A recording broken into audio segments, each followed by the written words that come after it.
जय हिंद दोस्तों, स्वागत है आपका राज ट्यूटोरियल चैनल पर। आज हम लोग बायोलॉजी सब्जेक्ट के कोशिका टॉपिक के बारे में अध्ययन करेंगे। तो चलिए बिना देर किए हुए कोशिका यानी सेल के बारे में अध्ययन करते हैं। कौन सा टॉपिक पढ़ना है? सेल यानी कि कोशिका। जैव कोशिका के किस कोशिकांग को ऊर्जा घर कहा जाता है? यानी कि पावर ऑफ हाउस किसको कहा जाता है? तो माइटोकॉन्ड्रिया को कहा जाता है। ठीक ना। जैव कोशिका को किस कोशिकांग को ऊर्जा घर कहा जाता है? तो माइटोकॉन्ड्रिया को कहा जाता है। हमारे तंत्र में अधिकतम एटीपी अणुओं को उत्पन्न करने वाले पद का नाम जो है क्रेब्स चक्र का है। ठीक ना। हमारे जो तंत्र हैं उनके अधिकतम जो एटीपी होता है एडिनो ट्राइफॉस्फेट इसका नाम है, याद रखिएगा दोस्तों। ठीक ना। अणुओं को उत्पन्न करने वाले पद का नाम क्रेब्स चक्र है। चूंकि क्रेब्स नामक वैज्ञानिक ने इसको खोज किया था, इसीलिए इसका नाम जो है क्रेब्स साइकिल है। प्लाज्मा झिल्ली किन पदार्थों की बनी होती है? तो प्लाज्मा झिल्ली जो है प्रोटीन और लिपिड की बनी होती है। यानी कि प्लाज्मा झिल्ली किन पदार्थों की बनी होती है? तो प्रोटीन और लिपिड से बनी होती है। मानव शरीर के किस अंग में लासिका कोशिकाएं पाई जाती है? तो मानव शरीर के पलीहा में। ठीक ना। मानव शरीर के किस अंग में लासिका कोशिका पाई जाती है? तो पलीहा में। मानव शरीर के किस अंग में लासिका कोशिका पाई जाती है? तो पलीहा में। किस जीव में लिंग गुणसूत्र नहीं पाए जाते हैं? तो छिपकली में। याद रखिएगा दोस्तों, किस जीव में लिंग गुणसूत्र नहीं पाए जाते हैं? तो वो जीव कौन सा है? तो छिपकली है। जंतु कोशिका में अनुपस्थित होती है। जंतु कोशिका में कोशिका भित्ति नहीं होती है। जंतु कोशिका में क्या अनुपस्थिति होती है? तो कोशिका भित्ति यानी सेल वाल नहीं पाया जाता है। पीट पिंड कहाँ पाई जाती है? तो अंडाशय में। ठीक ना। पीट पिंड कहाँ पाई जाती है? तो अंडाशय यानी कि ओवरी में पाया जाता है। पीट पिंड कहाँ पाया जाता है? कॉर्पस लेक्टम कहाँ पाया जाता है? तो ओवरी यानी कि अंडाशय में पाया जाता है। प्रकर्मित कोशिका मृत्यु के कोशिकीय एवं आणविक नियंत्रण को क्या कहते हैं? तो एपोप्टोसिस कहा जाता है। ठीक ना। प्रक्रमित कोशिका मृत्यु कोशिकीय एवं आणविक नियंत्रण को क्या कहा जाता है? तो एपोप्टोसिस कहा जाता है। ठीक ना। केंद्रक के अतिरिक्त कोशिका के किस कोशिकांग में डीएनए उपस्थित होता है? तो हरित लवक और माइटोकॉन्ड्रिया में स्थित होता है। ठीक ना। केंद्रक के अतिरिक्त जो है कोशिका के किस कोशिकांग में डीएनए स्थित होता है? तो हरित लवक और माइटोकॉन्ड्रिया में होता है। किससे कोशिका की पाचन थैली कहते हैं? तो लाइसोसोम को कहा जाता है। यानी किसे कोशिका की पाचन थैली कहा जाता है? तो लाइसोसोम को कहा जाता है। मनुष्य के किस ऊतक में जन्म के पश्चात कोशिका विभाजन नहीं होता है? यानी कि मनुष्य के किस ऊतक यानी टिश्यू में जन्म के पश्चात जो है कोशिका विभाजन नहीं होता है? तो तंत्रिका ऊतक में। याद रखिएगा दोस्तों, तंत्रिका ऊतक में सेल डिवीजन नहीं होता है। इसीलिए डॉक्टर जो कहता है कि हेलमेट लगा कर रहिए। कौन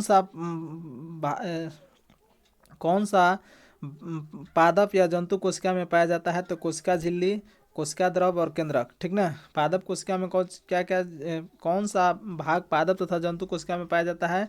तो कोशिका झिल्ली, कोशिका द्रव और केंद्रक, यानी 3 चीज पाया जाता है। दोनों में सामान्य होता है। ठीक। हाइपरप्लासिया का क्या अर्थ होता है? कोशिका के आकार में वृद्धि होना। हाइपरप्लेसिया का क्या अर्थ है? कोशिका के आकार में वृद्धि होना। जीन शब्द सर्वप्रथम किसने प्रतिपादित किया था? तो जीन शब्द सबसे पहले जोहानसन ने प्रतिपादित किया था। जीन शब्द सर्वप्रथम किसने प्रतिपादित किया था? तो जोहानसन ने प्रतिपादित किया था। ठीक ना। रिवर्स प्रतिलेखन यानी रिवर्स ट्रांसक्रिप्शन की खोज किसने किया था? तो टेमिन और बाल्टीमोर ने किया था। रिवर्स प्रतिलेखन यानी रिवर्स ट्रांसक्रिप्शन की खोज किसने किया? तो टेमिन और बाल्टीमोर ने किया। जब एक युग्म जीन दूसरे इकाई के प्रभाव को छुपाता है तो इस प्रक्रिया को क्या कहते हैं? तो प्रभाविता कहते हैं। यानी कि जब एक युग्म जीन दूसरे इकाई के प्रभाव को छुपाता है तो इसको प्रभाविता कहा जाता है। चलिए नेक्स्ट जो है कोशिका का जीवित अंश। कोशिका का जीवित अंश जो है जीवद्रव्य कहलाता है। कोशिका का जीवित अंग क्या कहलाता है? तो जीवद्रव्य यानी कि प्रोटोप्लाज्म कहलाता है। कोशिका का जीवित अंश क्या कहलाता है? तो जीवद्रव्य कहलाता है। यह किसके से मिलकर बना होता है? तो कोशिका द्रव्य और केंद्रक द्रव्य से मिलकर होता है। यानी कि जो प्रोटोप्लाज्म होता है किससे मिलकर बना होता है? तो कोशिका द्रव्य और केंद्रक द्रव्य का। कौन सा कोशिकांग प्रोटीन संश्लेषण में सहायता करता है? तो राइबोसोम। ठीक ना। कौन सा कोशिकांग जो है प्रोटीन संश्लेषण में सहायता करता है? तो राइबोसोम। ठीक। मानव शरीर में गुणसूत्रों की संख्या कितनी होती है? तो 23 जोड़ा यानी 46 गो होता है। ठीक ना। मानव शरीर में गुणसूत्रों की संख्या कितनी होती है? तो 46 गो। ठीक, कौन सा तत्व पौधे की कोशिका भित्ति की संरचना का घटक है, तो कैल्शियम है। ठीक ना, यानी कि कोशिका भित्ति सेल वॉल जो है किससे बनी होती है, तो कैल्शियम की बनी होती है। सबसे छोटी जीवित कोशिका कौन सी है, तो माइकोप्लाज्मा है, यानी सबसे छोटी जीवित कोशिका कौन सी है, तो माइकोप्लाज्मा है।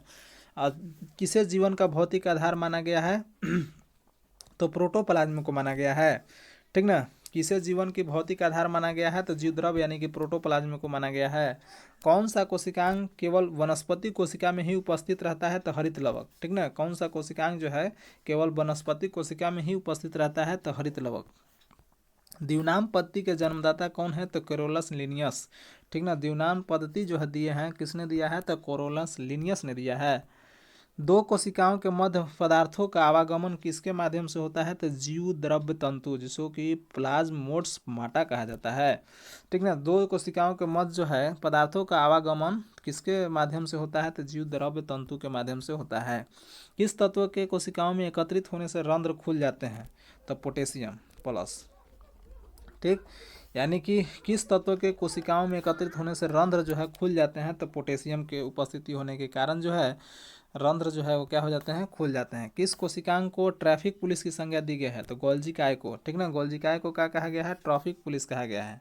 ठीक ना, किस कोशिकांग को ट्रैफिक पुलिस की संज्ञा दी गई है, तो गोल्जी काय को। प्लाज्मा झिल्ली किस पदार्थ से बनी होती है, तो लाइपोप्रोटीन से बनी होती है। प्लाज्मा झिल्ली किससे बनी होती है, तो लाइपोप्रोटीन से बनी होती है।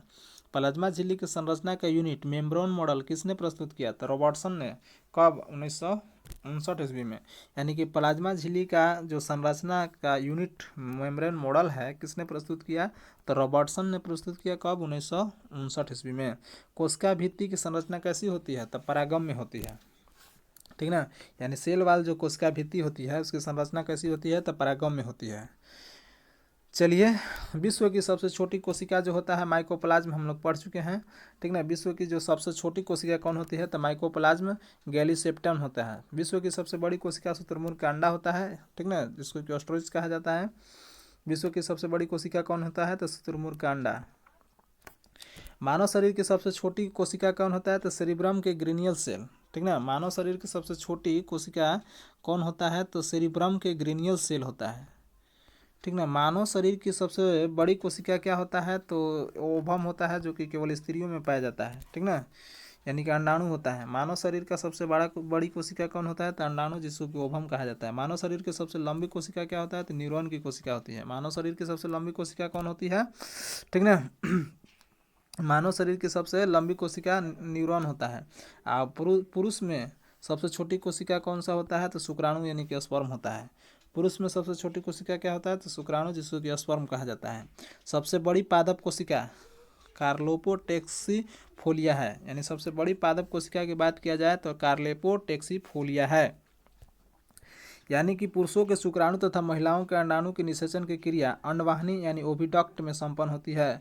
यानी कि जो पुरुष से शुक्राणु निकलता है और महिलाओं से जो अंडाणु निकलता है, तो निषेचन की क्रिया कहाँ होती है, तो अंडवाहिनी में संपन्न होती है। चलिए, नेक्स्ट टॉपिक हम लोग दोस्तों नेक्स्ट डे, ठीक ना, पोषण के बारे में अध्ययन करेंगे। तो चलिए, ठीक ना, वीडियो देखने के लिए धन्यवाद।